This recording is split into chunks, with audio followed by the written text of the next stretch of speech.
Hello traders, ngayon alam nyo na kung anong pinagkaiba ng bullish candle sa bearish candle.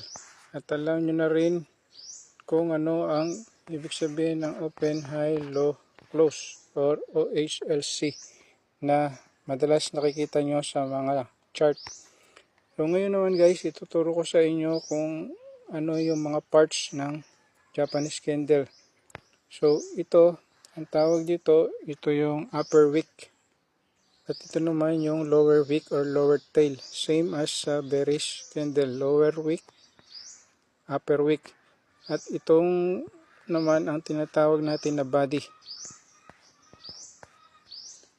So kung ang isang candle naman ay walang wick or walang body, pwede rin yun. So for example, ito yung candle natin na walang wick. Ito yung bearish candle. At ito naman yung bullish candle. So kapag ganito guys, ang candle nyo, ibig sabihin yung high price nyo kapag bearish ay equal sa opening price. At yung low price naman ay equal sa closing price. So ganun pa rin, ang trend niya is pababa kapag bearish. So alam na natin yan. Pag bearish, trend pababa. Pag bullish, trend pataas. So, same as sa isang bullish candle naman, ang high price ay equal sa closing price.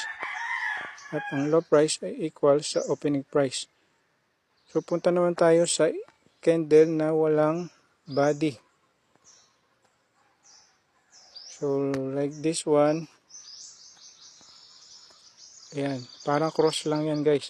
Ito naman, pag ganito yung candles nyo, ibig sabihin, yung opening price at closing price ay equal. So same pa rin, ito yung high nyo, ito yung low. Ito yung high, ito yung low.